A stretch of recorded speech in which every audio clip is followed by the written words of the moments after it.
सुबह का समय था और शहर की हलचल धीरे धीरे बढ़ रही थी।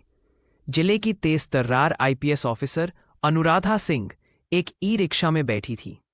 ई रिक्शा चालक, जिसका नाम था रामू, को बिल्कुल भी अंदाजा नहीं था कि उनकी सवारी कोई साधारण महिला नहीं, बल्कि जिले की कर्तव्यनिष्ठ आईपीएस अनुराधा सिंह थी। अनुराधा ने साधारण नीली सलवार सूट पहनी थी और उनके चेहरे पर एक सौम्य मुस्कान थी, जिससे वे बिल्कुल आम लग रही थी। उनकी इस शहर में नई पोस्टिंग हुई थी, तो वो अपने रूम में जा रही थी। रामू को जरा भी भनक नहीं थी कि उनकी सवारी कोई आम औरत नहीं, बल्कि जिले की सबसे प्रभावशाली पुलिस अधिकारी है। ई रिक्शा को चलाते हुए रामू ने अनुराधा की ओर देखकर कहा, मैडम, आपके कहने पर मैं इस रास्ते से जा रहा हूं, लेकिन इस रास्ते पर अक्सर पुलिस की चेकिंग होती है। हमारे थाने का इंस्पेक्टर रविंद्र यादव बड़ा सख्त है। बिना वजह ई रिक्शा वालों को रोक लेता है, चालान काटता है और पैसे मांगता है। ऊपर वाला करे कि आज उससे मुलाकात ना हो। मेरी तो किस्मत ही खराब है। अनुराधा चुपचाप सुन रही थी। उनके मन में सवाल उठ रहा था, क्या वाकई यहाँ का इंस्पेक्टर ऐसा करता है? क्या यह चालक डर की वजह से अतिशयोक्ति कर रहा है या सच्चाई कुछ और है? वे मन ही मन सोच रही थी कि इसकी तह तक जाना होगा। ई रिक्शा जैसे ही थोड़ी दूर आगे बढ़ा, अनुराधा की नज़र सड़क किनारे पड़ी, जहां इंस्पेक्टर रविंद्र यादव कुछ सिपाहियों के साथ चेकिंग कर रहा था। उसकी वर्दी चमक रही थी और उसका रवैया ऐसा था मानो वह सड़क का मालिक हो। जैसे ही ई रिक्शा उनके पास पहुंचा, इंस्पेक्टर ने जोर से हाथ का इशारा किया और चिल्लाया, रोक! ये क्या, अपने बाप की सड़क समझ रखी है? इतनी तेजी से ई रिक्शा चला रहा है? नीचे उतर अभी!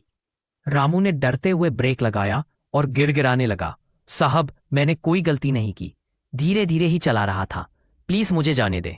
इंस्पेक्टर रविंद्र ने उसकी एक न सुनी। वह गुस्से में बोला, चुप रह, तुझे नियम तोड़ने की सजा मिलेगी। 5,000 रुपए का चालान भर, अभी के अभी, वरना तेरा ई रिक्शा जब्त कर लूंगा। रामू के चेहरे पर डर साफ दिख रहा था। उसने कांपते हुए कहा, साहब, मेरी अभी तक कोई कमाई नहीं हुई। मेरे पास इतने पैसे कहाँ से आएंगे? मेरे घर में छोटे छोटे बच्चे हैं। अगर मैं कमाई नहीं करूंगा तो वे क्या खाएंगे? इंस्पेक्टर ने ठहाका लगाया और बोला, पैसे नहीं है तो ई रिक्शा क्यों चला रहा है? कागजात निकाल, कहीं चोरी का तो नहीं है ये गाड़ी? रामू ने जल्दी से कागजात निकाले। सारे दस्तावेज सही थे, कोई कमी नहीं थी। फिर भी इंस्पेक्टर ने अपनी अकड़ दिखाते हुए कहा, कागजात तो ठीक है, लेकिन चालान तो भरना ही पड़ेगा। 5,000 नहीं तो 3,000 दे, जल्दी कर, वरना तेरा ई रिक्शा यहीं रह जाएगा। अनुराधा पास बैठी सब कुछ देख और सुन रही थी। उनका खून खौल रहा था, लेकिन वे चुप थीं। वे जानना चाहती थी कि यह इंस्पेक्टर कितना नीचे गिर सकता है। रामू ने रोते हुए कहा, साहब, मेरे पास इतने पैसे नहीं हैं, प्लीज मुझे छोड़ दे, मेरे बच्चे भूखे मर जाएंगे। इंस्पेक्टर को जरा भी दया नहीं आई। उसने गुस्से में रामू के गाल पर एक जोरदार थप्पड़ जड़ दिया और चिल्लाया, ज्यादा नाटक मत कर, पैसे नहीं हैं तो ई रिक्शा क्यों चला रहा है? चल थाने चल, तुझे सबक सिखाते हैं। ये देखकर अनुराधा से रहा नहीं गया। वे ई रिक्शा से उतरीं और इंस्पेक्टर के सामने खड़ी हो गईं। उनकी आवाज में ठंडापन था, लेकिन आंखों में गुस्सा साफ झलक रहा था। उन्होंने कहा, इंस्पेक्टर, आप गलत कर रहे हैं। इस चालक ने कोई नियम नहीं तोड़ा। आप बिना वजह चालान क्यों काट रहे हैं? और थप्पड़ मारना तो सरासर कानून का उल्लंघन है। आपको कोई हक नहीं कि आप किसी गरीब पर जुल्म करें। इसे जाने दे। इंस्पेक्टर रविंद्र पहले से ही गुस्से में था। अनुराधा की बात सुनकर वे और भड़क गया। वह हंसते हुए बोला, अरे ये देखो, ये औरत मुझे कानून सिखा रही है। लगता है तुझे भी जेल की हवा खिलानी पड़ेगी। ज्यादा जुबान चलाएगी तो अच्छा नहीं होगा। चल, दोनों को थाने ले चलो। उसके आदेश पर 2 सिपाही आगे बढ़े और अनुराधा व रामू को थाने ले गए। थाने पहुंचते ही इंस्पेक्टर ने सिपाहियों को आदेश दिया, इन दोनों को यहीं बिठाओ, अब देखता हूं इनकी हिम्मत कितनी है। अनुराधा चुपचाप एक बेंच पर बैठ गईं। उनका चेहरा शांत था, लेकिन मन में एक योजना बन रही थी। वे इस इंस्पेक्टर की सारी करतूतें सामने लाना चाहती थी। रामू पास में बैठा डर से कांप रहा था। उसकी आंखों में आंसू थे और वह बार बार अपने बच्चों की चिंता कर रहा था। इंस्पेक्टर रविंद्र कुर्सी पर बैठा चाय पी रहा था। वह हंसते हुए बोला, अरे कोई और चाय लाओ। तभी उसका फोन बजा। उसने कॉल उठाया और जोर जोर से बात करने लगा, हाँ, सब हो जाएगा, मेरे पैसे तैयार रखो, मैं सारा इंतजाम कर दूंगा, टेंशन मत लो। अनुराधा और रामू उसकी बातें सुन रहे थे। अनुराधा के मन में अब कोई शक नहीं बचा था कि यह इंस्पेक्टर न सिर्फ सड़क पर बल्कि थाने के अंदर भी भ्रष्टाचार में लिप्त है। वह गरीबों को लूटता है, उनका हक मारता है और कानून का दुरुपयोग करता है। अनुराधा ने रामू की ओर देखा और धीरे से कहा, आप घबराएं नहीं, यह इंस्पेक्टर कुछ नहीं कर पाएगा। मैं आपके साथ हूं। मैं इस जिले की नई आईपीएस अनुराधा सिंह हूं। मेरी आज ही ज्वाइनिंग है। मैं जानबूझकर चुप हूं ताकि इसकी सारी हरकतें सामने आ सकें। बस थोड़ा इंतजार करें, सब ठीक हो जाएगा। रामू को पहले तो यकीन नहीं हुआ। उसने कांपती आवाज में पूछा, मैडम, आप सच में आईपीएस हैं? फिर आपने पहले कुछ क्यों नहीं किया? मुझे इतना जुल्म क्यों सहना पड़ा? अनुराधा ने शांत स्वर में जवाब दिया, मैं इस इंस्पेक्टर की सच्चाई जानना चाहती थी। अगर मैं तुरंत अपनी पहचान बता देती तो ये अपनी हरकतें छिपा लेता। आप चिंता न करें, मैं इसे सबके सामने बेनकाब करूंगी। कुछ देर बाद इंस्पेक्टर रविंदर एक कमरे में गया और सिपाही को बुलाकर बोला, उस ई रिक्शा वाले को यहां लाओ। सिपाही ने रामू को अंदर बुलाया। रविंदर पैर पर पैर रखकर बैठा था और सिगरेट पी रहा था। उसने हंसते हुए कहा, देख रामू, अगर तेरा ई रिक्शा बचाना है तो 5,000 रुपए दे, वरना ये गाड़ी यहीं रहेगी और तू मेरा दुश्मन बन जाएगा। पूरे जिले में मेरी चलती है, मुझसे पंगा लेना ठीक नहीं। रामू रोते हुए बोला। इंस्पेक्टर ने गुस्से में कहा, बकवास मत कर, पैसे दे, वरना तेरा और तेरे परिवार का बुरा हाल होगा। डर के मारे रामू ने अपनी जेब से 2,000 रुपए निकाले और गिड़गिड़ाते हुए बोला, साहब, मेरे पास बस इतने हैं, प्लीज इसे ले लीजिए और मुझे जाने दें। रविंदर ने पैसे लिए और सिपाही को कहा, इसे बाहर बिठा दो। अब उस औरत को बुलाओ। सिपाही ने अनुराधा को अंदर बुलाया। रविंदर ने हंसते हुए कहा, नाम बता मैडम। अनुराधा ने ठंडे आत्मविश्वास के साथ जवाब दिया, नाम से आपको क्या मतलब? आप बताइए क्या चाहते हैं? रविंदर हैरान रह गया। उसे समझ नहीं आया कि यह औरत इतने आत्मविश्वास से कैसे बात कर रही है। वह गुस्से में बोला, ज्यादा अकड़ मत दिखा, 2,000 रुपए निकाल, वरना जेल में डाल दूंगा। अनुराधा ने डटकर जवाब दिया, मैं एक पैसा नहीं दूंगी, मैंने कोई गलती नहीं की। आप बिना वजह पैसे मांग रहे हैं। ये वर्दी आपने सेवा के लिए पहनी है या लूट के लिए? रविंदर का चेहरा लाल हो गया। उसने सिपाही को बुलाया और चिल्लाया, इसे लॉकअप में डाल दो। सिपाही ने अनुराधा को लॉकअप में बंद कर दिया। अनुराधा चुप थी, लेकिन उनके मन में एक ठोस योजना तैयार हो रही थी। कुछ देर बाद थाने के बाहर एक काली एसयूवी रुकी। उसमें से इंस्पेक्टर विक्रम चौहान निकले।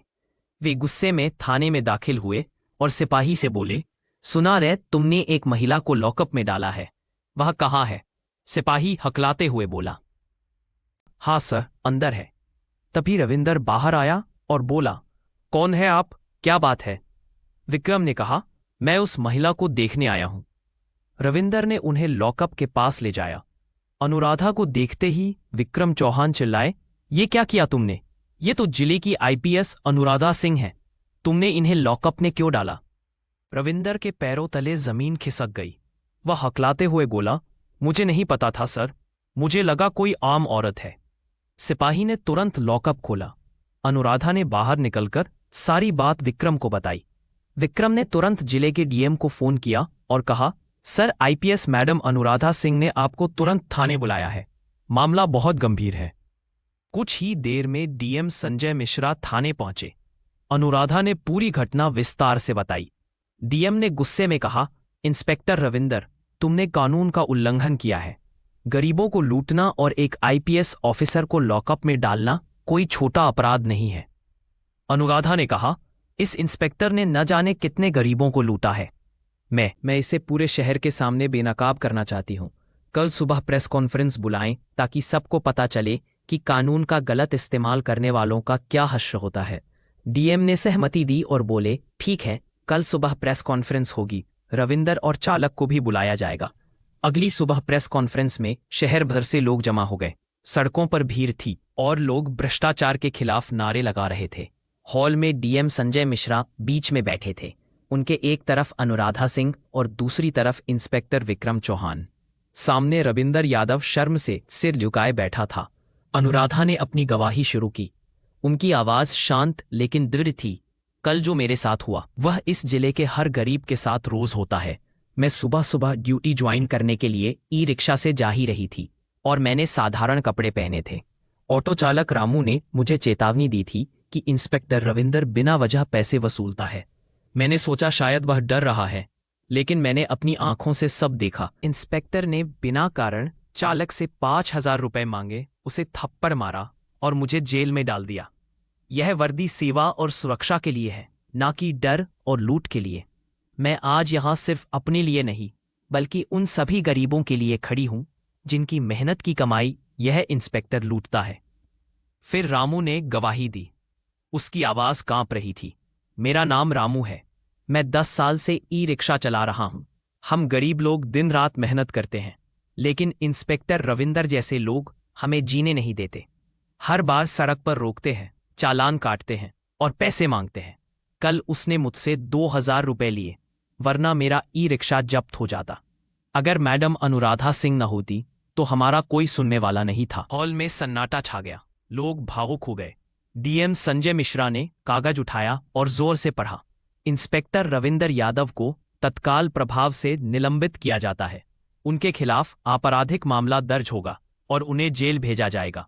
आगे की जांच में और सख्त कार्रवाई होगी। हॉल तालियों और नारों से गूंज उठा। लोग चिल्लाने लगे, न्याय मिला। अनुराधा मैडम जिंदाबाद, अनुराधा मैडम जिंदाबाद। रविंदर के चेहरे का रंग उड़ गया। उसने बचने की कोशिश की, लेकिन सिपाहियों ने उसे हथकड़ी लगाकर बाहर ले गए। भीड़ नारे लगा रही थी, भ्रष्टाचार का अंत हो, रविंदर को जेल हो। अनुराधा ने भीड़ की ओर देखा और कहा, यह जीत सिर्फ मेरी नहीं, बल्कि हर उस इंसान की है जो अन्याय के खिलाफ लड़ता है। वर्दी का मतलब है सेवा और सम्मान, ना कि लूट और डर। जनता ने खुश होकर एक बार फिर अनुराधा मैडम जिंदाबाद के नारे लगाए। दोस्तों, ये स्टोरी आपको कैसी लगी? अगर अच्छी लगी, चैनल को सब्सक्राइब करें, वीडियो को शेयर करें, ताकि ये वीडियो हर कोई देखकर हक की आवाज के लिए बोल सके। धन्यवाद।